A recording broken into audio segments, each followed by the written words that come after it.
गजाननं भूतगणाधिसेवितं कपीतफलचारुभक्षणं उमाशोकशोकविनाशकारं कंदकंजम। जय गणेश जी भगवान। संकट चौथ व्रत की कहानी। इन दो कथाओं के बिना अधूरा है व्रत। गणेश जी और संकट माता देती हैं संतान की लंबी आयु का आशीर्वाद। संकट चौथ यानी गणेश जी का व्रत। इस दिन महिलाएं अपनी संतान के लिए व्रत रखती हैं और पूरे दिन निर्जल रहकर व्रत करती हैं। रात को चांद आने पर व्रत खोलती हैं। इस दिन गणेश जी और चौथ माता की पूजा की जाती है। ऐसा कहा जाता है कि चौथ का व्रत करने से संतान को लंबी आयु मिलती है और उनके संकट टल जाते हैं। चौथ के व्रत में सुनी जाने वाली कहानियों के बारे में इस व्रत में खास तौर पर एक देवरानी जेठानी और संकट माता की कहानी सुनी या पढ़ी जाती है, तो दूसरी तरफ गणेश जी और बुढ़िया माई की कहानी सुनी जाती है। तो आइए सुनते हैं व्रत कथा। एक शहर में देवरानी जेठानी रहती थी। देवरानी गरीब थी और जेठानी अमीर थी। देवरानी हमेशा गणेश जी का पूजन और व्रत करती थी। देवरानी का पति जंगल से लकड़ी काट कर बेचता था। देवरानी घर का खर्च चलाने के लिए जेठानी के घर काम करती थी और शाम को बचा कुचा खाना लेकर जाती थी। माघ महीने में गणेश जी का व्रत संकट चौथ देवरानी ने रखा। उसके पास पैसे नहीं थे, इसलिए उसने तिल व गुड़ लाकर तिलकुटा बनाया। पूजा करके तिल चौथ की कथा सुनी और जेठानी के यहाँ काम करने चली गई। सोचा शाम को चंद्र को अर्घ देकर जेठानी के यहाँ से लाया खाना और तिलकुट खाऊंगी। शाम को जब जेठानी के घर खाना बनाया तो उसके जेठानी का व्रत होने के कारण सभी ने खाना खाने से मना कर दिया। अब देवरानी ने जेठानी से बोला, आप मुझे खाना दे दो जिससे मैं घर जाऊं। इस पर जेठानी ने कहा कि आज तो किसी ने भी अभी तक खाना नहीं खाया, तुम्हें कैसे दे दूं? तुम सवेरे ही बचा हुआ खाना ले जाना। देवरानी उदास मन से घर चली आई। देवरानी के घर पर पति बच्चे सब आस लगाए बैठे थे कि आज तो त्योहार है, इसलिए कुछ पकवान आदि खाने को मिलेगा। लेकिन जब बच्चों को पता चला कि आज तो रोटी भी नहीं मिलेगी तो बच्चे रोने लगे। उसका पति भी बहुत क्रोधित हो गया और कहने लगा कि दिन भर काम करने के बाद भी वह 2 रोटियां नहीं ला सकती। वह बेचारी गणेश जी को याद करती हुई रोते रोते पानी पीकर सो गई। उस दिन संकट माता बुढ़िया माता का रूप रखकर देवरानी के सपने में आई। सो रही है या जाग रही है? वह बोली, कुछ सो रहे हैं, कुछ जाग रहे हैं। बुढ़िया बोली, भूख लगी है, खाने के लिए कुछ दे दो। देवरानी बोली, क्या दूं? मेरे घर में तो अन्न का एक दाना भी नहीं है। जेठानी बचा कुचा खाना देती थी, आज वो भी नहीं मिला। पूजा का बचा हुआ तिलकुटा छिंके में पड़ा है, वही खा लो। संकट माता ने तिलकुटा खाया और उसके बाद कहने लगी कि निपटाई लगी है, कहाँ निपटे? उसने कहा, यह खाली झोपड़ी है, आप कहीं भी जा सकती हो, जहाँ इच्छा हो वहीं निपट लो।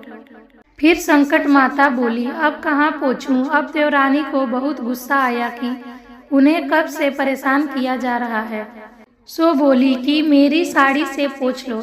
देवरानी जब सुबह उठी तो यह देखकर हैरान हो गई कि पूरा घर हीरो और मोतियों से जगमगाया उठा है।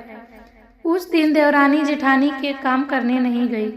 जेठानी ने कुछ देर तो राह देखी, फिर बच्चों को देवरानी को बुलाने भेज दिया। जेठानी ने सोचा कल खाना नहीं दिया था, इसलिए शायद देवरानी बुरा मान गई हो। देवरानी ने कहा कि बेटा बहुत दिन तेरी माँ के यहाँ काम कर लिया। बच्चे ने घर जाकर माँ से कहा कि चाची का पूरा घर हीरो और मोतियों से जगमगाया उठा है। जेठानी दौड़कर देवरानी के पास आई और पूछा कि यह सब कैसे हो गया। देवरानी ने उसके साथ जो हुआ वो सब कह डाला। उसने भी वैसा ही करने की सोची। उसने भी संकट चौथ के दिन तिलकुटा बनाया। रात को संकट माता उसके भी सपने में आई और बोली, भूख लगी है, मैं क्या खाऊं? जेठानी ने कहा कि आपके लिए छींके में रखा है फल और मेवे भी, जाकर खा लो। संकट माता बोली, अब निपटे कहाँ? जेठानी बोली, मेरे इस महल में कहीं भी निपट लो। फिर उन्होंने बोला कि अब पोंछूं कहाँ? जेठानी बोली, कहीं भी पोंछ लो। सुबह जब जेठानी उठी तो घर से बदबू गंदगी के अलावा कुछ नहीं थी। संकट माता जैसे आपने देवरानी पर कृपा की वैसे सब पर कृपा करना। संकट चतुर्थी का दूसरा कथा। एक बुढ़िया थी, वह बहुत ही गरीब और दृष्टिहीन थी। उसके एक बेटा और बहू थे। वह बुढ़िया सदैव गणेश जी की पूजा किया करती। एक दिन गणेश जी प्रकट होकर उस बुढ़िया से बोले, बुढ़िया माँ, तू जो चाहे सो मांग ले। बुढ़िया बोली, मुझसे तो मांगना नहीं आता, कैसे और क्या मांगू। तब गणेश जी बोले, अपने बहू बेटे से पूछ कर मांग ले। तब बुढ़िया ने अपने बेटे से कहा, गणेश जी कहते हैं तू कुछ मांग ले, बता मैं क्या मांगू। पुत्र ने कहा, माँ तू धन मांग ले। बहू ने कहा, नाती मांग ले। तब बुढ़िया ने सोचा कि ये तो अपने अपने मतलब की बात कह रहे हैं। उस बुढ़िया ने पड़ोसियों से पूछा तो उन्होंने कहा, बुढ़िया तू तो थोड़े दिन जिएगी, क्यों तू धन मांगे और क्यों नाती। तुम तो अपने आंखों की रोशनी मांग लो, जिससे तेरी जिंदगी आराम से कट जाए। इस पर बुढ़िया बोली, यदि आप प्रसन्न हैं तो मुझे 9 करोड़ की माया दे, निरोगी काया दे, अमर सुहाग दे, आंखों की रोशनी दे, नाती दे, पोता दे और सब परिवार को सुख दें और अंत में मोक्ष दें। यह सुनकर तब गणेश जी बोले, बुढ़िया माँ, तुमने तो हमें ठग लिया। फिर भी जो तूने मांगा है वचन के अनुसार सब तुझे मिलेगा। और यह कहकर गणेश जी अंतर ध्यान हो गए।